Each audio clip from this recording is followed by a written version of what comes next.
Hi friends, welcome to moments with Guna YouTube channel. ಪಡಲಕಾಯಿ ಕಡಲೆಬೇಳೆ ಸಾಂಬಾರು ಯಾವ ರೀತಿ ಮಾಡೋದು ಅಂತ ತೋರಿಸ್ಕೊಡ್ತೀನಿ ಬನ್ನಿ. ಫಸ್ಟಿಗೆ ಪಡಲಕಾಯಿ ಈ ಥರ ಸಿಪ್ಪೆ ತೆಗೆದುಬಿಟ್ಟು ಈ ಥರ ಕಟ್ ಮಾಡ್ಕೋಬೇಕು. ಜೊತೆಯಲ್ಲಿ ಬೇಕಾದರೆ ಆಲೂಗಡ್ಡೆ ಒಂದೆರಡು ಕಟ್ ಮಾಡ್ಕೊಂಡು ಈ ಥರ ವಾಶ್ ಮಾಡಿಟ್ಕೊಳ್ಳಿ. ನೆಕ್ಸ್ಟು 1 ಕಪ್ ಆಗುವಷ್ಟು ಕಡಲೆಬೇಳೆ ನೆನೆಸಿಟ್ಕೊಳ್ಳಿ ಒಂದು ಅರ್ಧ ಗಂಟೆ. ಇವಾಗ ರುಬ್ಬಕ್ಕೆ ಬೇಕಾಗಿರೋ ಐಟಮ್ಮು 1-2 ಟೊಮೊಟೊ, 3 ಈರುಳ್ಳಿ, 1-1.5 ಇಂಚ್ ಅಷ್ಟು ಚಕ್ಕೆ, 7-8 ಲವಂಗ, ಒಂದು ಇಡೀ ತೆಂಗಿನಕಾಯಿ, ಕೊತ್ತಂಬರಿ ಸೊಪ್ಪು, ಹಾಗೆ ಚಿಲ್ಲಿ ಪೌಡ್ರ್ 1 ಸ್ಪೂನು, ಧನಿಯಾ ಪುಡಿ 3 ಸ್ಪೂನು, ಮಟನ್ ಮಸಾಲ 1 ಸ್ಪೂನು. ಇದನ್ನೆಲ್ಲ ಹಾಕ್ಕೊಂಡು ಇವಾಗ ಫೈನ್ ಪೇಸ್ಟ್ ಮಾಡ್ಕೊಬರೋಣ. ಈ ಥರ ಫುಲ್ಲು ನುಣ್ಣಗೆ ರುಬ್ಬಿಟ್ಟು ಸೈಡ್ ಇಟ್ಕೊಬಿಡಿ. ನೆಕ್ಸ್ಟು ಸ್ಟವ್ ಮೇಲೆ ಕುಕ್ಕರ್ ಇಟ್ಕೊಂಡು 1-2 ಟೇಬಲ್ ಸ್ಪೂನ್ ಅಷ್ಟು ಆಯಿಲ್ ಹಾಕ್ಕೊಳ್ಳಿ. ಆಯಿಲ್ ಬಿಸಿ ಆದಮೇಲೆ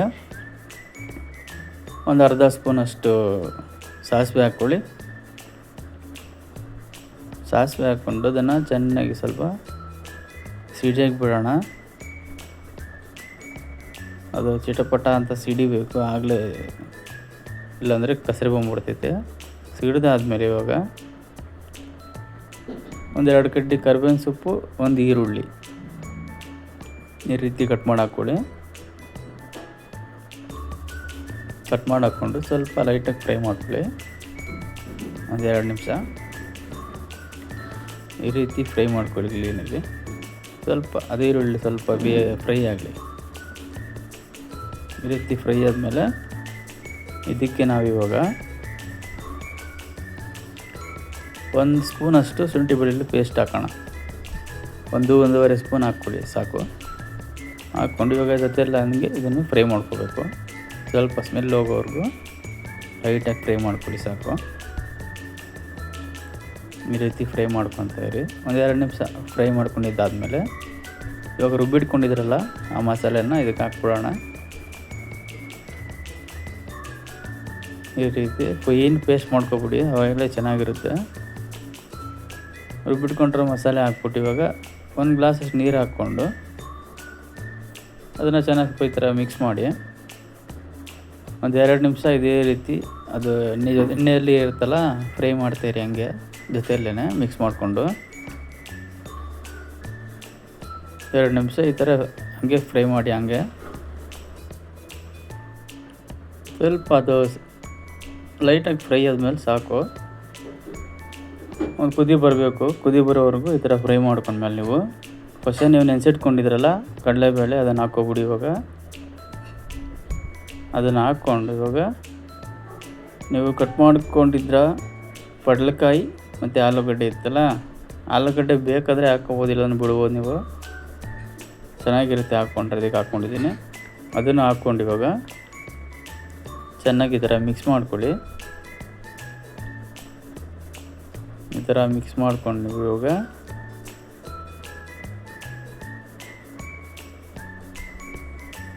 ಈ ಥರ ಕ್ಲೀನಾಗಿ ಎಲ್ಲ 1-2 ನಿಮಿಷ ಮಿಕ್ಸ್ ಮಾಡಿಕೊಂಡು ರುಚಿಗೆ ಎಷ್ಟು ಬೇಕೋ ಅಷ್ಟು ಉಪ್ಪನ್ನು ಹಾಕ್ಕೊಳ್ಳಿ.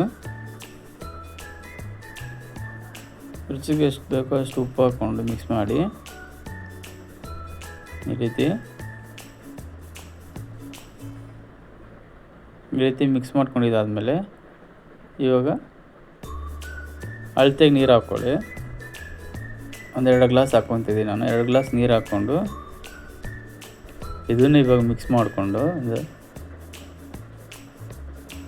ಈ ರೀತಿ ಮಿಕ್ಸ್ ಮಾಡ್ಕೊಬಿಡಿ. ನೀರು ನೋಡ್ಕೊಳ್ಳಿ, ಗಟ್ಟಿ ಬೇಕಂದ್ರೆ ಗಟ್ಟಿ, ಇಲ್ಲಾಂದರೆ ನೀರು ಬೇಕಂದ್ರೆ ಜಾಸ್ತಿ ನೀರು ಹಾಕ್ಕೊಂಡು ಇವಾಗ ಕುಕ್ಕರ್ ಲಿಡ್ ಕ್ಲೋಸ್ ಮಾಡಿಬಿಡೋಣ. ಕ್ಲೋಸ್ ಮಾಡಿಬಿಟ್ಟು ಒಂದು 4 ವಿಸಿಲ್ ಕೂಗಿಸ್ಬಿಡೋಣ.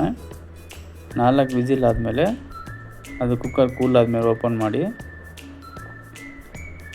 ಓಪನ್ ಮಾಡಿದ್ಮೇಲೆ ನೋಡಿ ಇವಾಗ ಕಾಳು ಎಲ್ಲ ಬೆಂದೋಗಿದೆ, ಕರೆಕ್ಟಾಗಿದೆ. ಇವಾಗ ಇನ್ನೂ ಜಾಸ್ತಿ ಕೂಗಿಸ್ಬಿಟ್ರೆ ಕಾಳೆಲ್ಲ ಮೆತ್ತಗಾಗ್ಬಿಡುತ್ತೆ. ಈ ರೀತಿ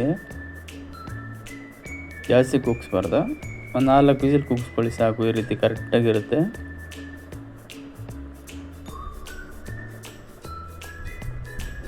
ಈ ಸಾರು ಬಂದು ಚಪಾತಿಗಾಗಲಿ, ದೋಸೆಗಾಗಲಿ, ಅನ್ನಕ್ಕೆ, ಮುದ್ದೆಗೆ, ಇಡ್ಲಿಗೆ ಎಲ್ಲದಕ್ಕೂ ಸೂಟೇಬಲ್. ಒಂದು ಸತಿ ಟ್ರೈ ಮಾಡಿ ನೋಡಿ. ಮುದ್ದೆ ಜೊತೆ ಅಂತೂ ಇನ್ನೂ ಸಕ್ಕತ್ತಾಗಿರುತ್ತೆ. ಒಂದು ಸತಿ ಟ್ರೈ ಮಾಡ್ಕೊಂಡು ಕಮೆಂಟ್ ಮಾಡಿ ಯಾವ ರೀತಿ ಬಂತು ಮಾಡಿ ತಿಳಿಸಿ. ಮತ್ತು ಹಾಗೆ ನಮ್ಮ ಚಾನಲ್ನ ಸಬ್ಸ್ಕ್ರೈಬ್ ಮಾಡ್ಕೊಳ್ಳಿ, ಲೈಕ್ ಮಾಡಿ, ಕಮೆಂಟ್ ಮಾಡಿ. ಇದೇ ಥರ ವೀಡಿಯೋಸ್ ಬರ್ತಾ ಇರುತ್ತೆ. Thank you friends.